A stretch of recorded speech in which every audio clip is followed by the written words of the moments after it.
Thank you for tuning in to the GSMC Basketball Podcast presented by the GSMC Sports Network. I am your host, Nelson, here on this very sunny Monday morning.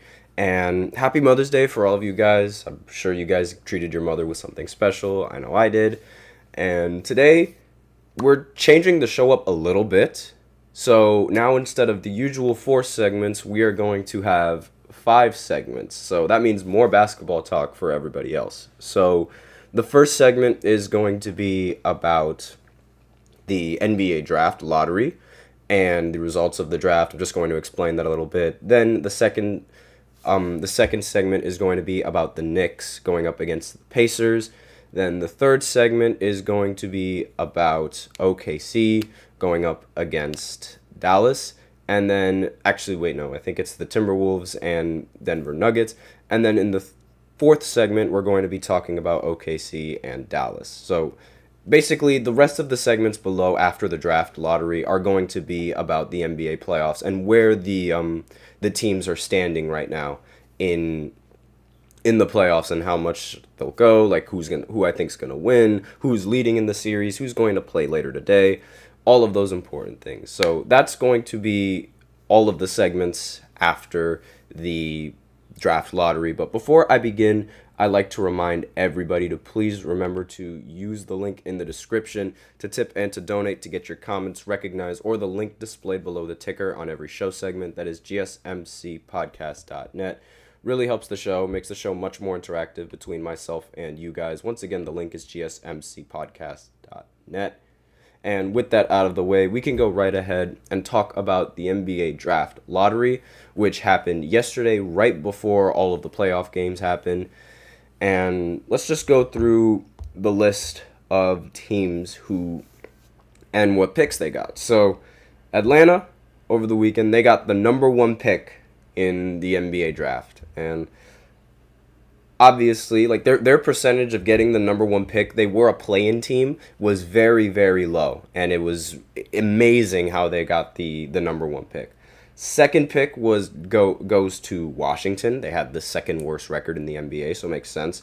Third goes to Houston. Fourth goes to San Antonio. Fifth goes to Detroit. 6 goes to Charlotte. 7 goes to Portland. 8 goes to San Antonio again. 9 goes to Memphis. 10 goes to Utah. 11 goes to Chicago.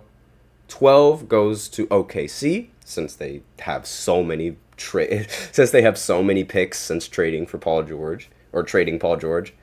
And 13th is Sacramento, and 14th is Portland. So obviously the biggest problem and the biggest concern is the Pistons fans right now. I mean, that's 2 years in a row that the Detroit Pistons ended up not getting the number 1 pick, while at the same time having the worst record in the NBA. This Detroit Pistons team lost 28 straight games, and what do they get for that? The 5th pick in the NBA draft. Now, this doesn't hurt as much as it did last year, because this draft class is relatively weak, or much weaker compared to the last draft class, which had Victor Wembanyama. And if Victor were to be sent to Detroit, and if Detroit would have gotten the number 1 pick, everyone knows that they would have picked Victor Wembanyama, and Victor would have been the face of the Pistons right now. And they were fleeced of even the opportunity of getting into the top 3, and they got in the top 5. They got in the 5th pick yet again, and it really just shows just how unlucky the Detroit Pistons and the franchise really is. And it begs the question, is the draft lottery good? Like, do we agree with the draft lottery, or do we think it should be something different? I have a little bit mixed opinions when talking about the draft lottery. I understand that the draft lottery was put into place in order to ensure that other teams wouldn't try and tank and expect to get the number 1 pick for tanking. Because tanking was a very popular thing to do back then when your team just wasn't good enough. And in a way, that somewhat solves the tanking.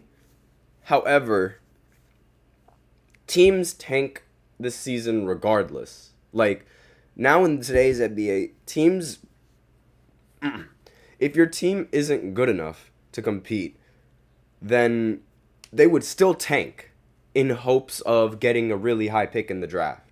So it's not like tanking doesn't exist anymore in the NBA, because it definitely does. These guys literally lost 28 straight games. Not to mention the Washington Wizards also being one of the worst teams in the NBA, but they got rewarded with the second pick. So it's not like that. It's not like the draft lottery completely removes tanking out of the equation, because it really doesn't. Teams would still tank. So, in my opinion, I actually would prefer how the NFL does its draft as opposed to how the NBA does its draft. The NFL, whichever team has the worst record is going to get the number one pick, because that's what they should get. The team is bad, and if the team doesn't get rewarded with the number one pick, then there's not a single chance for them to be better than what they were previously. And obviously getting the number one pick in the draft would help the team get better, assuming that the front office makes the right decisions. So in the NBA, I feel like it should work the same way. Like, we can, if anything, modify it just a little bit. So what I mean by that is, instead of every single team participating in the draft lottery, maybe reserve the number one pick for the worst team in the NBA. And then everyone else would get that draft. And then everyone else would enter the draft lottery. Because I don't think it's fair how a lot of these teams that are bad in the NBA do not get the right opportunity or the chance to get better after their season ends and after how bad they were the previous season. Like, there's no opportunity for the team to get better if they're not getting the number one pick in the draft. So if they just reserve the number one pick for the worst team, so it would be Detroit, the worst team, they would get the number one pick, and then everyone else below them excuse me, would participate in the draft lottery. I think that's way more fair than just having every single team, even the worst team in the NBA, participate in the draft lottery. Because look at them. Like, look at these guys over on the side. It's like they're in shambles, and we can't have that all the time. Like, as much as I don't like the Pistons, and as much as, like, I hope that they stay in poverty, and I hope that they stay in the situation that they're in, I'm also thinking about how this would affect me and my team going into the future. If the Brooklyn Nets or if the New York Knicks, if they have a really, really bad team record and they get robbed of the number one pick, and I really feel like I would be just as disdained as all of these Pistons fans right here. And it's just not fair to me for. And those of you on the audio side of the podcast, you have no idea what I'm talking about or like what image I'm pointing to. But if you guys remember, in like the middle of the season when they were on that 28 game losing streak, there were some fans that were in the stands putting bags over their heads, with text saying like "sell the team," this, that, and the other. And that's who I'm pointing to, because these guys are in shambles right now, and these guys are just. Like, there's no lifting up the Detroit Pistons from the situation that they're in. And if they would have gotten a high pick in the draft last year, they missed out on a very, very, very talented rookie this year. And it almost seems like, to me, it seems like the NBA wanted him to join the Spurs. Like, there's just too many coincidental things. It's almost like if you were spiritual, you'd think it's fate that would decide this, because everything just lined up. But in reality, like, from me, where I'm standing, I just think it's like way too good of a chance for all of it to line up, because the Spurs, they've had the number one pick only a couple of times. And the time that they've had the number one pick, they drafted David Robinson and Tim Duncan. So the fact that they were able to get Victor Wembanyama, who just so happens to be a center, who just so happens to be a defender, who just so happens to be a very, very good pick in the draft, similar to how David Robinson and Tim Duncan were, it almost seems like it's way too good of a chance for that to happen. And I don't want to point fingers or anything, but there is a lot of speculation that, like, I mean, this goes way back to when the Knicks drafted Patrick Ewing, that the NBA draft lottery was somewhat rigged. I'm not trying to make any kind of accusations, but that's what a lot of the rumors are, given how the Knicks were able to get Patrick Ewing in the draft all those years ago. And it's the way that if you look at the video and if you look at the clip of the draft lottery and the way it was handled, you would be a little bit skeptical on the NBA draft. Like, that's just me. That's my opinion. And I'm not going to say that it is rigged, because it definitely isn't. Like, but however, it does seem very coincidental how all of this lines up with the Spurs and their history with drafting this, that, and the other. And it's really unfair for the Detroit Pistons. But unfortunately for them, it seems like they're going to be stuck in poverty. And it really seems like, and this does open the question up for Atlanta. Is Atlanta going to keep Trae Young with this number one pick? Or are they going to try to just make this number one pick their new number one option and get rid of and trade Trae Young, or like let Trae Young walk and let Trae Young go wherever he wants to go, maybe to the Spurs or something like that? But because he was in trade talks with the brightness is so light. But he was in trade talks with the Atlanta Hawks and some other teams. But with that, we are out of time for the first segment. So now I will go ahead and go into the second segment, where I talk about the Knicks going up against the Pacers in their recent game. So I will be right back after this short break. I feel like I'm losing my mind. Is everybody in the world blind? Please, Lord, give me a sign, a sign. I feel like I'm losing my mind. Is everybody in the world blind? Please, Lord, give me a sign, a sign. I wanna be the greatest. Everybody on the fake shit. I look around and feel like everybody is the fakest. I make this every day and I'm impatient, hoping one day I blow up from the basement. Statement, the top is so vacant. I don't hear shit that I think is amazing. Waiting for my day when I'm playing sold out shows for 1,000 faces. Hey, give me that crown, get in my way and to be put down. It ain't your place, all this my town. If I want that shit, then I'll get it right now.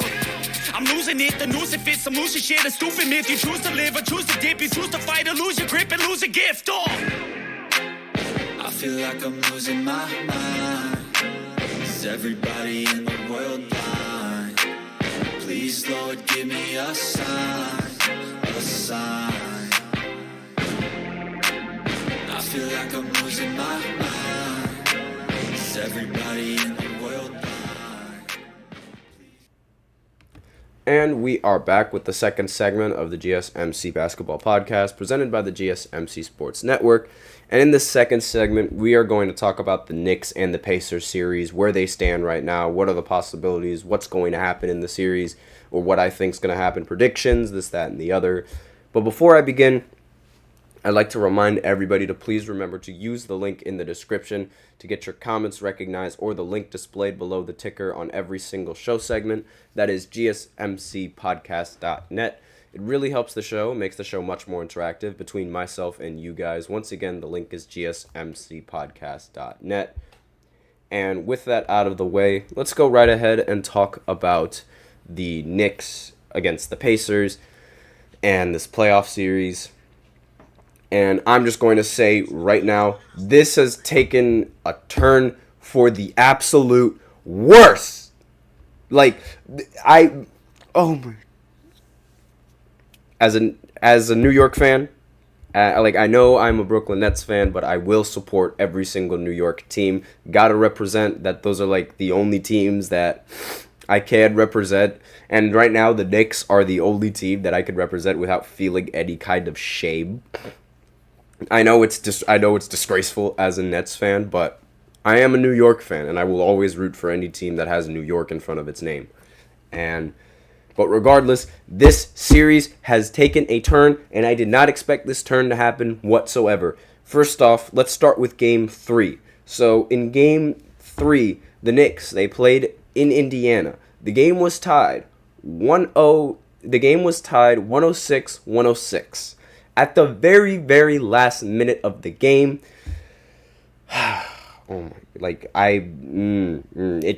it hurts me to even think of what happened. But Andrew Nembhard just thinks he's James Harden or something, because he just took a double step back from almost half court and made that shot.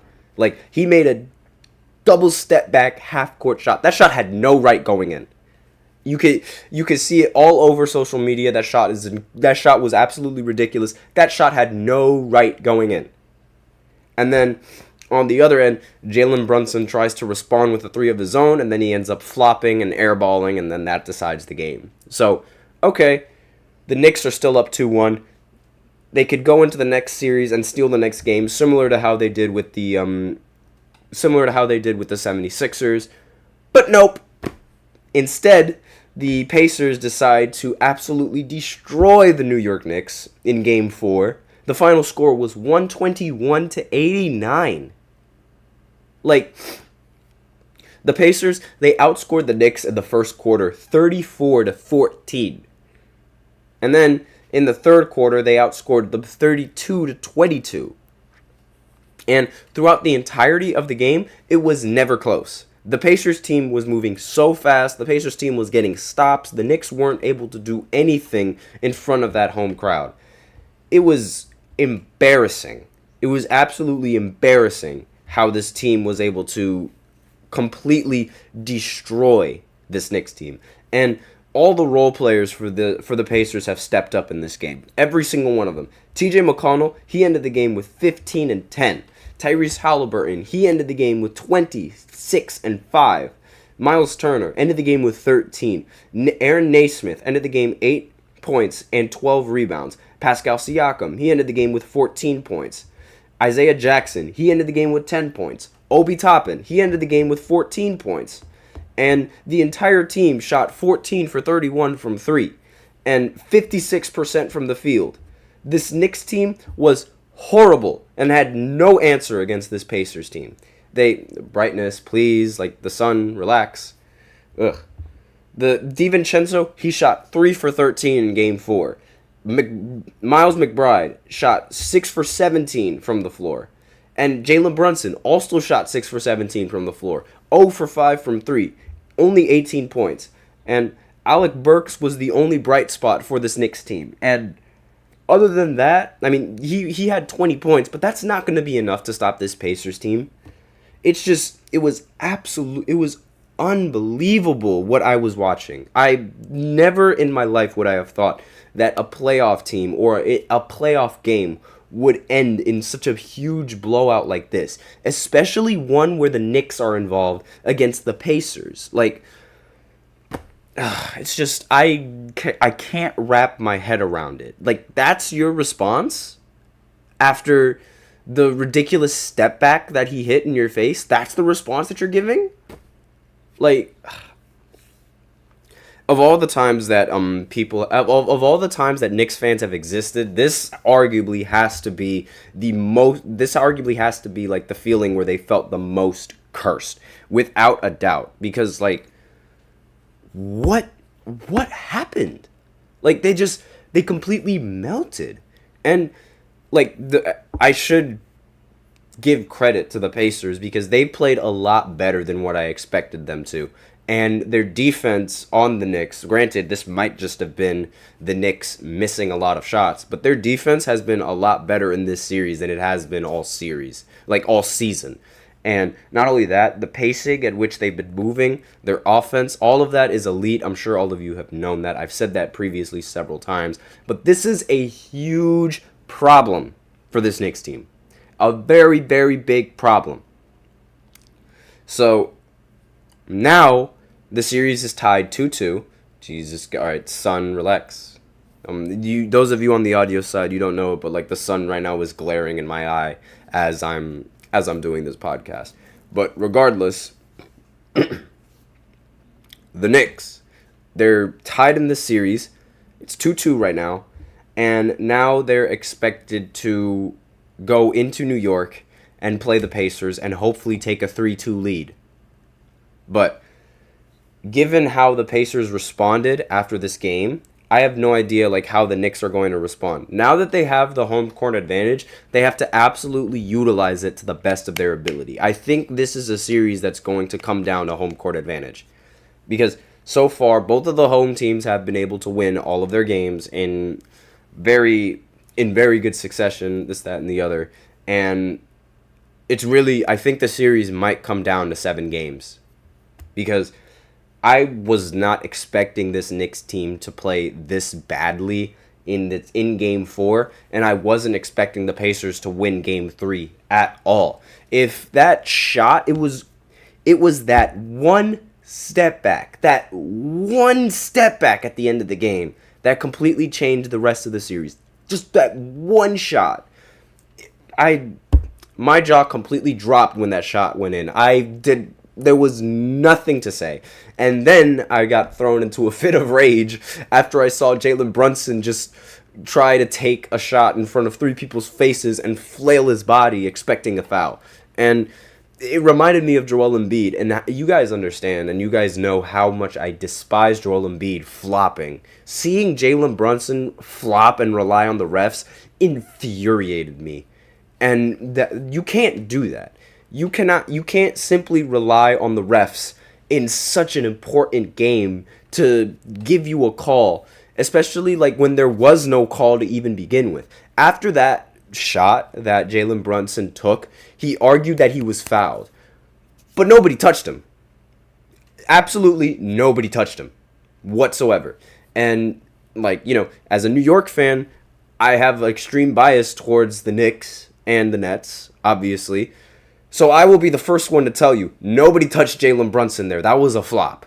And it was so painful to watch. And it's really, really painful how the series ended up. It's just, I have no idea. I don't know. And now I'm even more uncertain of how this series is going to play out. I hope that the Knicks can win in 7 games so we can have a Knicks versus Boston rematch yet again, from all those previous years. But this is not it. This is not an ideal way to go out. But that's all I have for this second segment. So now I will be going on to the third segment where I talk about the next playoff series. So stay tuned to figure out exactly what playoff series I'll be talking about after this short break. Looking for your daily fix of sports talk without having to pay for it? GSMC Sports Network is available on YouTube. Just search GSMC Sports Network. Get your fix of daily sports talk shows on YouTube, absolutely free. NFL, college football, NBA, MLB, MMA, UFC, fantasy football, and so much more. GSMC Sports Network has shows running all day long, with new sports shows starting every 2 hours. Just like on your favorite cable sports channel, except GSMC Sports Network is absolutely free. Just search GSMC Sports Network on YouTube to catch one of your new favorite shows, like the GSMC College Football Podcast, Chip Shot Football Podcast, Hoops and Heels Women's Sports Podcast, GSMC Basketball Podcast, and so many more. Check it out for yourself. GSMC Sports Network, now available on YouTube absolutely free. Search GSMC Sports Network on YouTube right now. And we are back with third segment of the GSMC Basketball Podcast presented by the GSMC Sports Network. And in this third segment, we are going to be talking about the Nuggets and the Timberwolves series because those 2 games were played on Friday, and then the last game was played yesterday night. And as similar to how the Knicks and the Pacers series got the script got completely flipped, so did the Nuggets and the Timberwolves series. So the Timberwolves, they went into both games. They were up 2-0. They previously won both of the away games. And now the Denver Nuggets have officially returned the favor. And the series is tied 2-2. So Game 3 was never close. The entirety of the game, the Denver Nuggets completely dominated the Timberwolves. They outscored them in the first, second, third, and fourth quarter of this game. So they outscored them 28-20 in the first, 28-21 in the second, and then 37-25 in the third. And then they tied in the fourth quarter, 24-24. And final score was 117-90. And Jokic and Jamal, they played a lot better in the Timberwolves arena than they did in their own home court. This is starting to look like a repeat of the Dallas versus the Clippers series all the way back in 2021 when both of the teams didn't win a home game up until Game 7. So there is a chance that could happen again. There is a very, very good chance that could happen again. However, there's also a chance that the Denver Nuggets could take advantage of the home court going into Game 5 and possibly making the series 3-2, thus giving them much more leverage going into Game 6 and closing out the series. But so far, I really didn't expect the Timberwolves to lose at home twice, especially after their ridiculous performances in the previous game. But in game 3 in particular, the rest of the team shot very poorly, and they just weren't ready for the Denver Nuggets in that moment.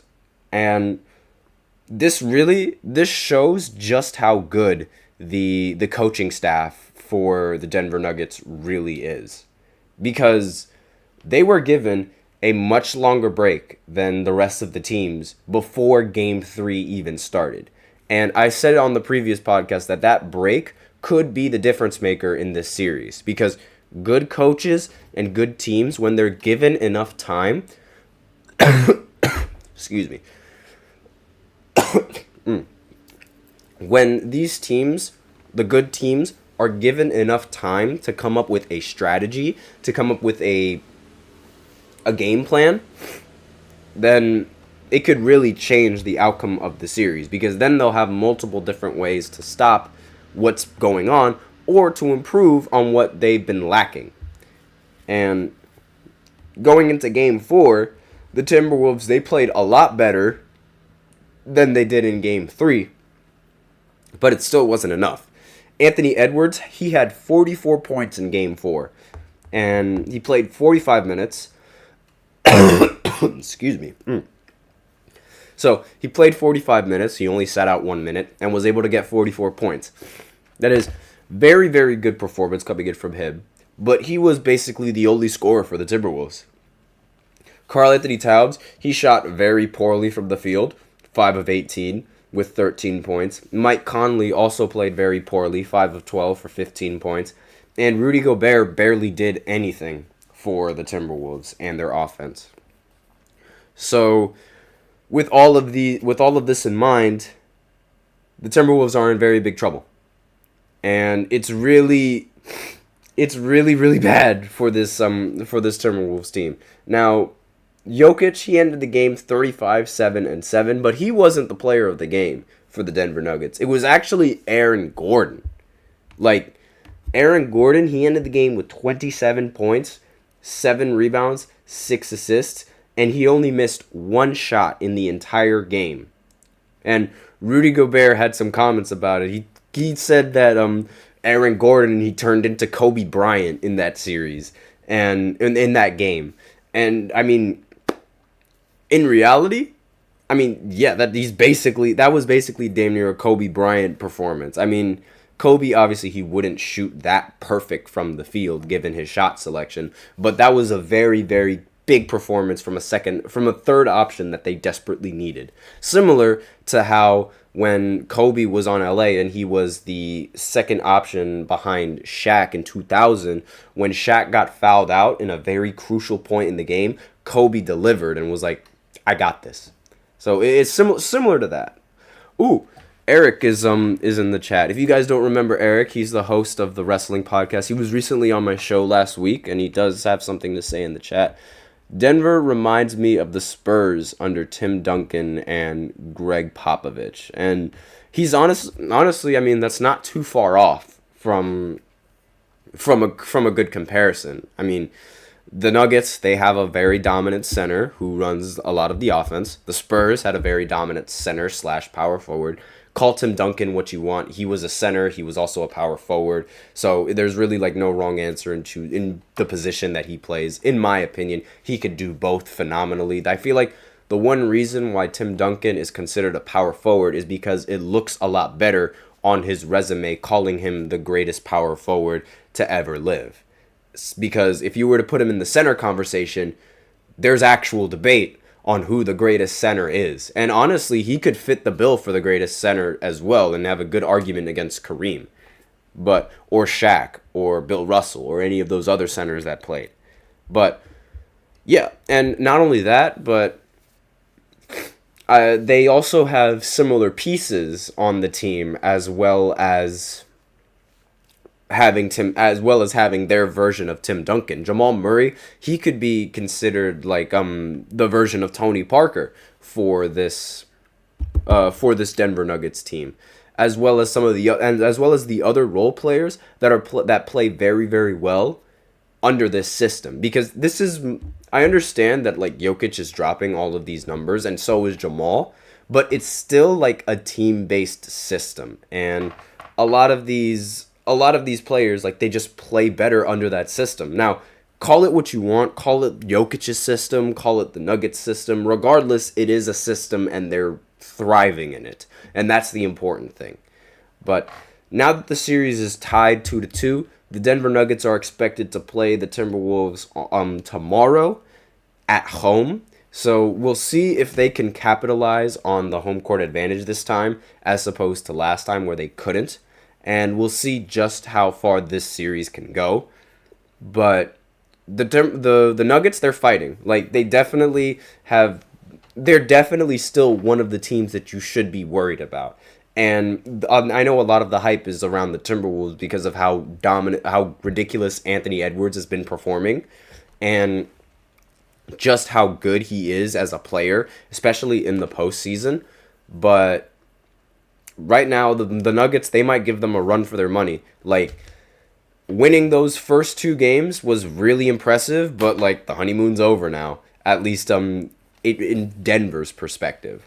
So, assuming that the Nuggets can play just as well as they did in this game than they did in the last game, that's going to determine on who's going to win in this series. Because, if I'm going to be honest, this Timberwolves team, it doesn't really seem to have that much of it doesn't seem to have a consistent second option. I mean, like, it's supposed to be Karl Anthony Towns, but it's like, to me, he's a little meh in the postseason. I mean, last time he was in the postseason and he was also the second option when he was with Jimmy Butler. He had like 5 points in a playoff game and an elimination game, and I don't know. He just doesn't seem like the kind of guy to me that would be a valuable second option. And, I mean, given what happened in the previous game where he shot horribly from the field, I mean, going 5 of 18 from the field and 13 points as the second option is unacceptable. It's unacceptable by any means. And it's really, really difficult for me to, like, see him as the second option. So it's like, just a little bit. And there's nothing more that really needs to be said. I mean, Karl Anthony Towns, he just needs to step up in this game. And it's the fact that they're, like, right now they're really close in the series. And this put the Timberwolves in a really, really bad hole. because now they're going into Denver, and now that Denver has already made the adjustments that they needed and played away, there's a slight chance that the series might be over before it even starts. But that's all I really have to say about this series. So now we will go ahead and go into the fourth segment where I talk about Dallas and OKC and their playoff series and where they're standing in right now. So I will be right back after this short break.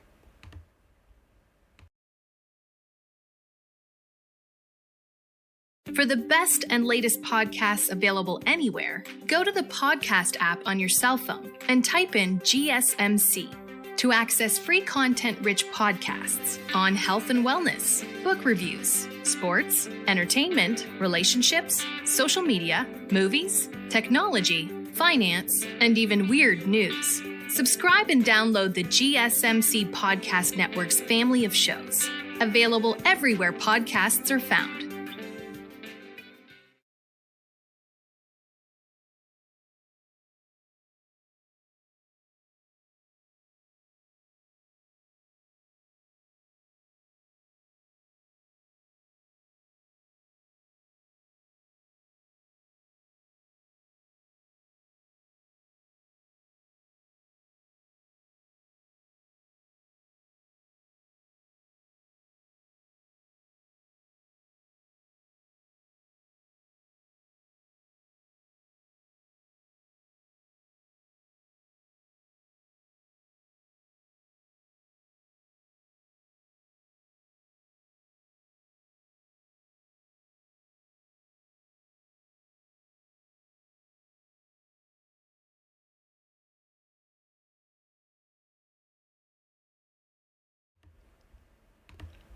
And we are back with the fourth segment of the GSMC Basketball Podcast presented by the GSMC Sports Network. And in this fourth segment, we are going to be talking about the Oklahoma City series against Dallas and so far where they stand right now. So the Dallas Mavericks and the Thunder, they're going to play later tonight at 9:30. And right now, the series is 2-1 in favor of Dallas. So they're playing Game 4 in Dallas later today. And so far, the way that this series is going, it seems like the Thunder's inexperience is now getting to them. Because they go into the series, they win the first game, Game 1, and now they're going into then they go into Game 2 while they're at home and they lose Game 2. Mainly because of how the Dallas Mavericks performed as a team with Luka Doncic and PJ Washington both taking the helm. But one of the big things that I noticed was how the Mavericks, they were down a little bit in this game, but they were able to claw their way back. And this was the story in Game 2, and this was also the similar story in Game 3. When they played in Dallas, there was a brief moment where OKC just could not hit a shot whatsoever. And that pedaled Dallas to go on an 11-0 run and take the lead in this game. And another thing that should also be noted is that Kyrie Irving is still the exact same closer that we all know and we've seen firsthand. I mean, he went into Game 3 against the Thunder. It was basically all him in the final quarter, and he was the reason why the Mavericks were able to win it in the end. And it was because of his heroics that the team was able to make it out. So if only he could do this when he was on Brooklyn. It's just unfortunate for me. It's unfortunate how he ended up hitting the very important shot to put them up 104-99, and after that, the game was that was essentially the dagger, and the game was a lot closer than the previous game. But I mean, so far, Dallas's experience in the postseason is proving to be a very important factor in this series against the Thunder. So Luka Doncic, he ended the game 22-15. Obviously, you wouldn't expect this kind of performance from Luka and the Dallas Mavericks ending up winning. He shot 7 for 17 from the field and 1 of 4 from 3. Now, he's been playing really, really bad in this postseason. Actually, let me rephrase that. He hasn't played really, really bad. He just hasn't played up to par with the expected performances that he's used to giving. So, the fact of the matter is that he's struggling. Yet, this Dallas Mavericks team is still winning. So, this just really shows how much better of a team Dallas is now than previous years when Luka Doncic was the number one option. PJ Washington, he ended the game with 27 points, 11 for 23 from the field. Very impressive. Kyrie Irving, he ended the game 10 for 17, 22 points. And that was basically it for the Dallas Mavericks in terms of scoring. But on the Thunder side, that's really all you need to stop the Thunder in this game. I mean, they only scored 101 points for a reason. Shai has been the only reason why this team has been competitive and still performing to their expectations. I mean, in the last two games, so in the last game, that was on Saturday, Shai had 31 points. Like, we're accustomed to him dropping that many points. And then in game 2, he had 33 points. And he was also able to tack on double-digit rebounds in both of those games as well. So the loss isn't his fault. It falls on the rest of the team. And obviously, this helps his MVP case. I mean, how could it not help his MVP case? But for game 2, like, the notes that I have for game 2, so it's like, I question whether or not Luka's shot when his jump shot was back, but so far, it hasn't really seemed like that's the case. So, but for game 3, this was a PJ Washington legacy game. Like, he's in the running for claiming Dallas's third best player spot. This right here is his legacy series, because if he continues to play as well as he's been playing in the previous games, he could solidify himself as the third option for this team. Now, again, I don't like mentioning this guy's name, but Giddey, he was a little more serviceable in his limited minutes for this OKC team. So limiting his minutes was actually a really good move for the Thunder. They were much closer to winning this game than they were previously with his abysmal plus-minus. So Dallas, they also shot very poor from the field, but they were also able to create a lot more shot attempts due to their offensive rebounding. Similar to how the Knicks and their offense is like reluctant and like relying on the offensive rebound in case they just can't, get it done. That's what this series have sort of boiled down. That's what this game sort of boiled down to. So OKC, they also ended up trying to do a strategy. They tried to hack-a-shack Derek Lively into in the fourth quarter to try to limit Dallas's offense. And that strategy could work, and it has worked previously with other teams, like, for example, the Sixers, when teams would hack Ben Simmons and force him to the line and force him to shoot worse than Shaq from the line. Should duly noted, Ben Simmons should not be in the NBA. But that's a completely different topic. And it's similar to that, like, hack-a-shack. It's like, that's a very good defense. That's a very good strategy to limit the offense of a team. And the shot stopped falling for Shai in the fourth quarter after a great end to the third. His performance, it was really more prominent in the third quarter than it was in the fourth quarter, where it's like you really need him in that fourth quarter. But regardless, I don't put this on Shai. I put this on the rest of the team for not being able to step up. And I talked about the offensive rebounds, and the difference in offensive rebounds is staggering. So Dallas had 15 offensive rebounds compared to OKC, who only had 6.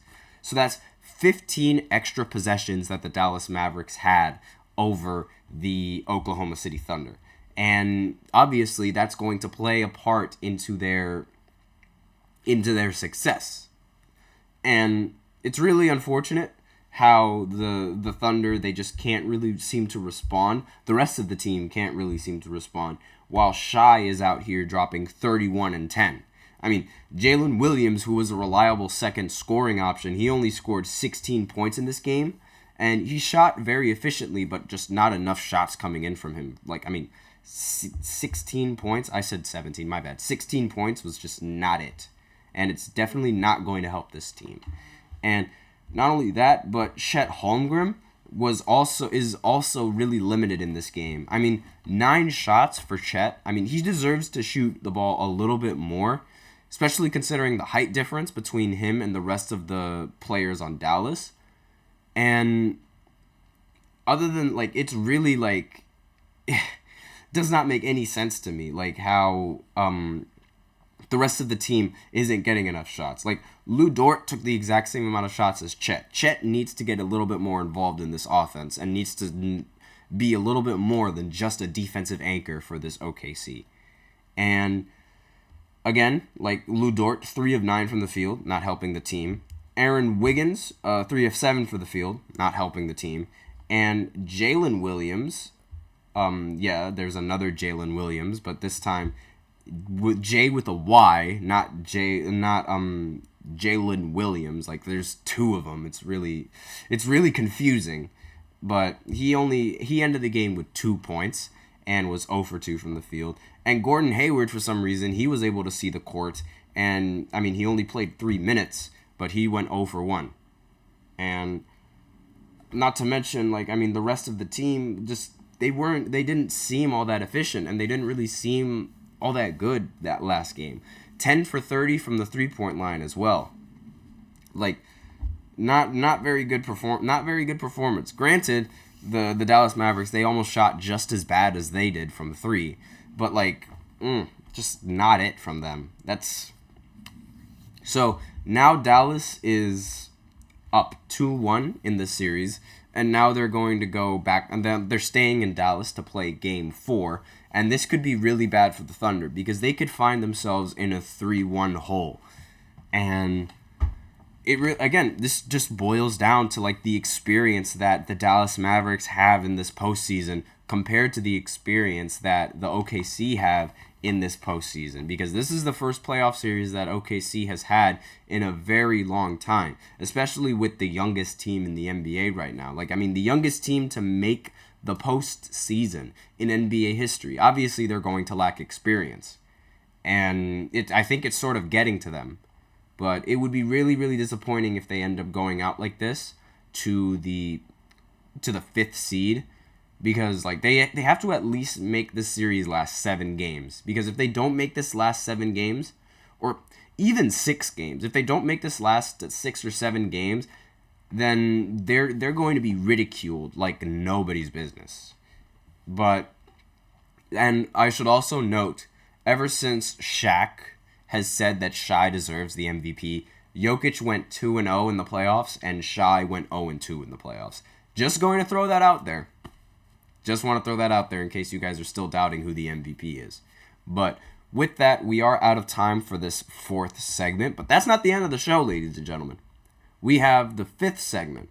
So in the 5th segment, we are going to cap it off with the Celtics and the Cavs series. And that game is also going to be happening later tonight. But actually, it's going to happen at 7 o'clock today. Excuse me. So I'm going to talk about the series and where they stand now, right after this short break.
And we are back with the fifth segment of the GSMC Basketball Podcast presented by the GSMC Sports Network. And in this fifth segment, we are going to be talking about the Cavs and the Celtics series, where they stand, and what are the possibilities going into the future, this, that, and the other, who's going to win the series, and like who has the best chances. And they play tonight, so those answers, they might be solved later on after 7 o'clock.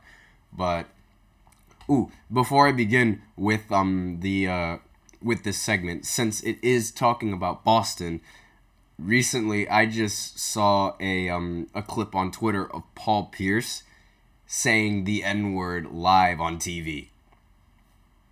I'm just gonna throw that out there because like he said that on Skip Bayless's show, like ever so casually.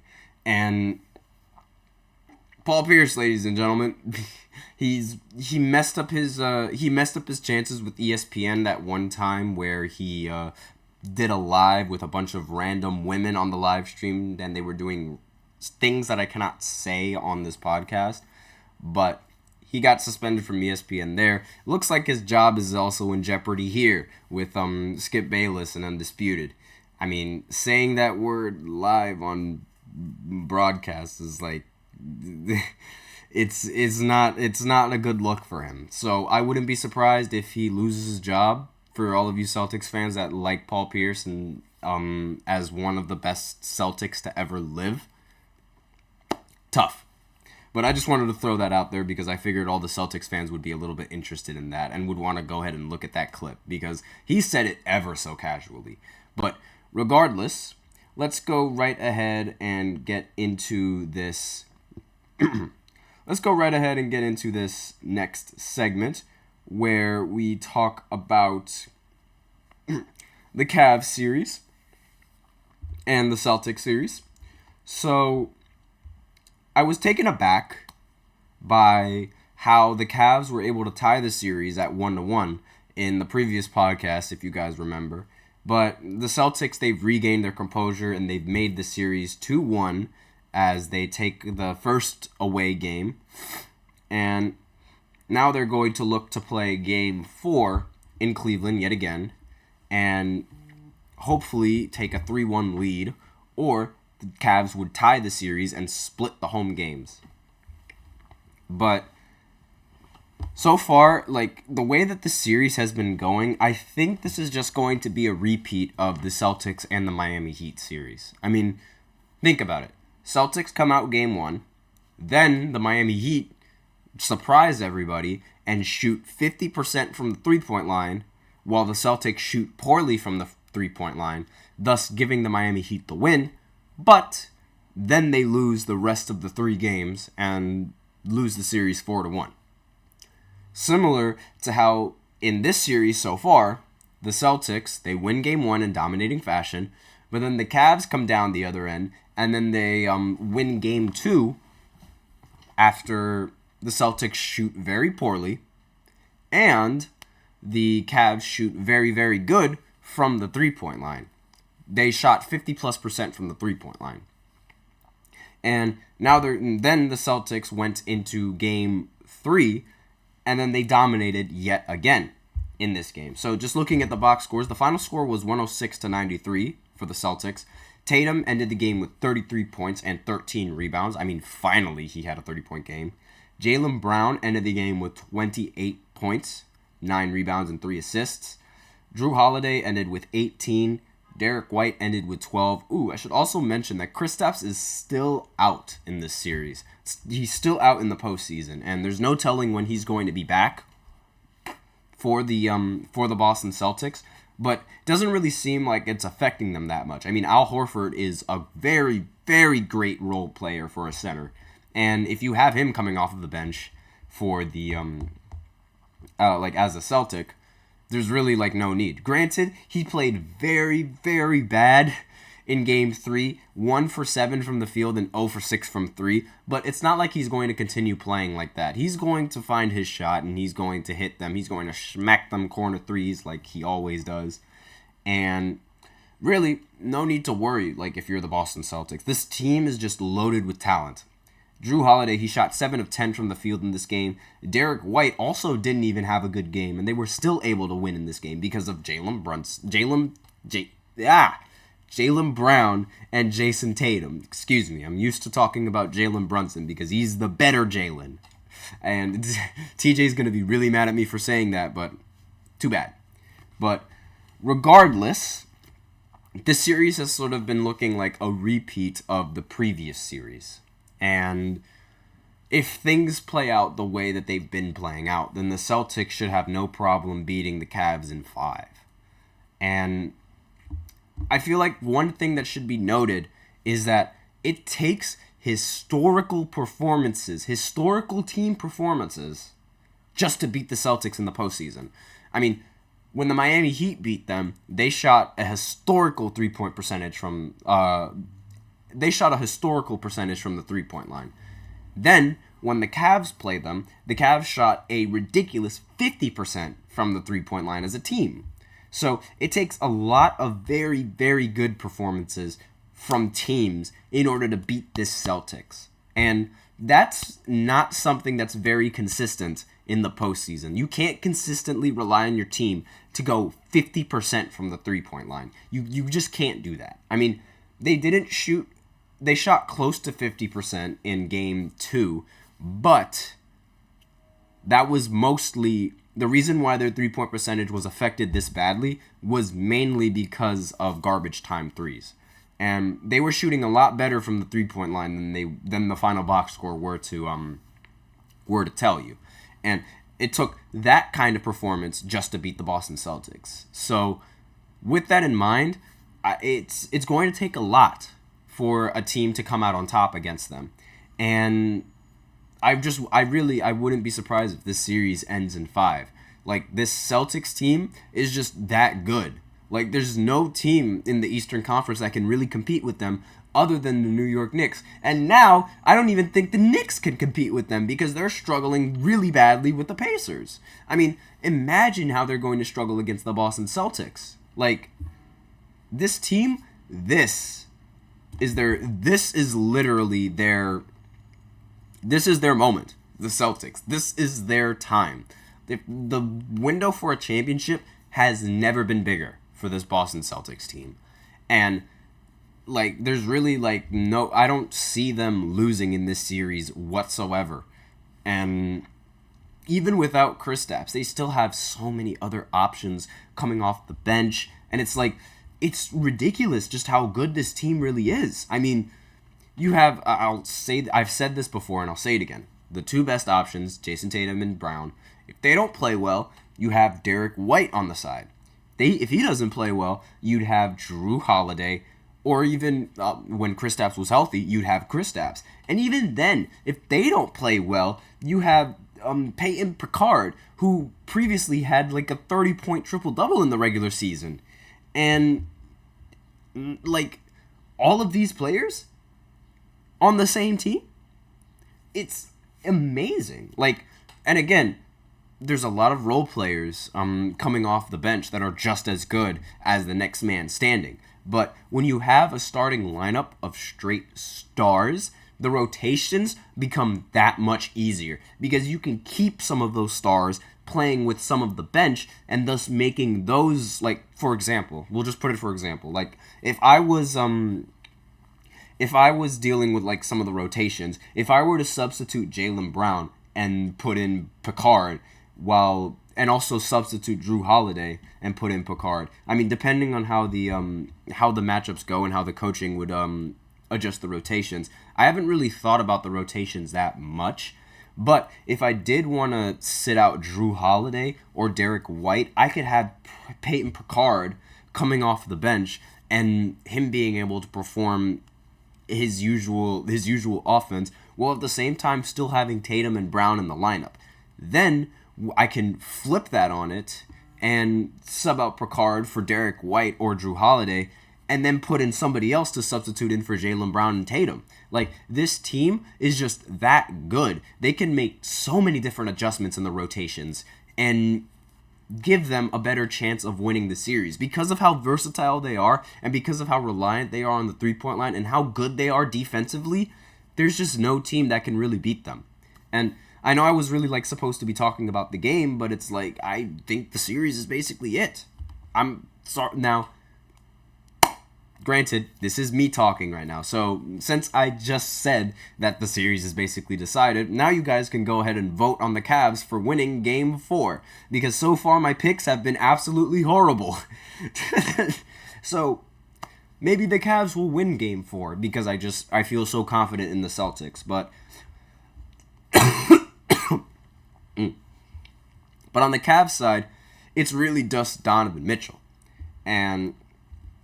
33 points from Donovan Mitchell, very, very impressive, but he still needs the rest of the role players to step up if he wants to beat this Boston Celtics. We do have one more comment. So, only issue with the Celtics rotation right now is the lack of big man depth. This is from the GSMC Podcast Network, so I don't know who exactly is commenting on that. Maybe it's TJ. It might be. TJ, is that you? I don't know who's commenting on that, but regardless... Yes, the lack of big men depth is a big problem with the Celtics and the rotation, especially now that Kristaps is out. But, it is TJ, yeah. So, especially since Kristaps is out, it is, like, lacking in the center rotation. But, think about it. You're living in an era right now where you really don't need a center unless he can shoot the ball like that. Like, you can still make do with your offense just by having a shooting center. And Al Horford, he's definitely good enough for that to fill in that role. Not to mention that coming off the bench, you also have that really, really tall power forward, Sam Hauser. Not Sam Hauser. You have that really tall center, Luke Cornett. He is day-to-day, however, so that does affect the rotations.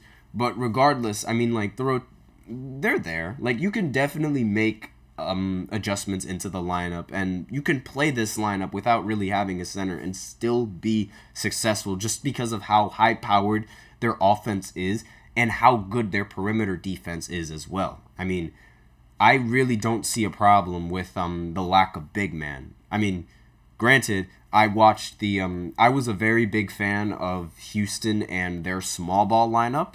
Unfortunately, it didn't end up working out, but the Lakers, they had to adjust to the small ball lineup in order to even have a chance of beating them, thus rendering the rest of the centers useless on the team.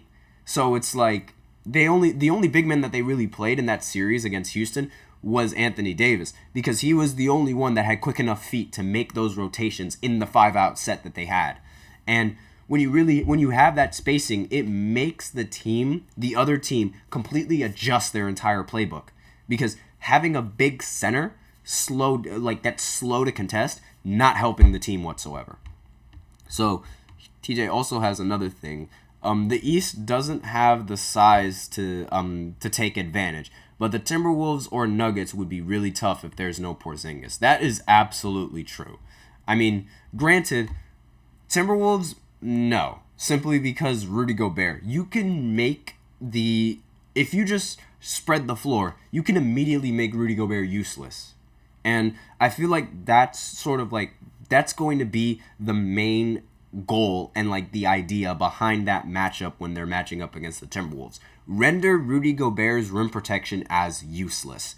Make sure that you're spreading the floor and you have a 5-out set so Rudy Gobert can be as useless as possible on the defensive side of the ball.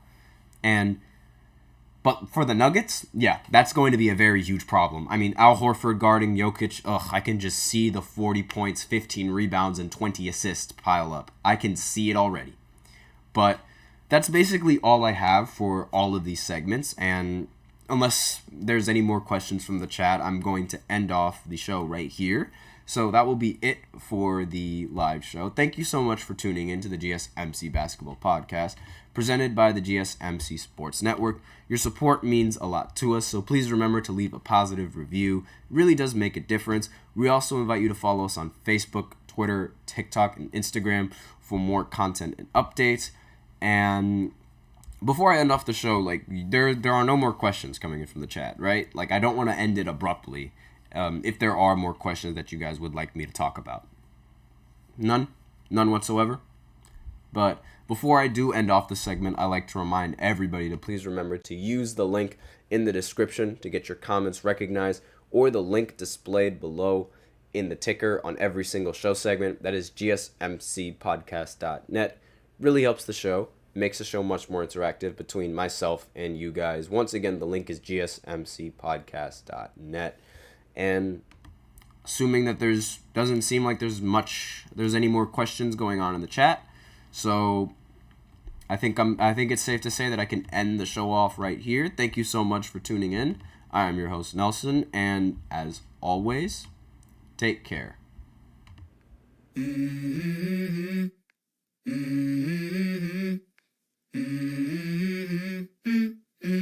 Let's go. I wake up to a little bit of drool on my pillow, feel like it's gonna be a bad day. Yeah, I'm tired of shit, and the coffee ain't hit yet. Damn.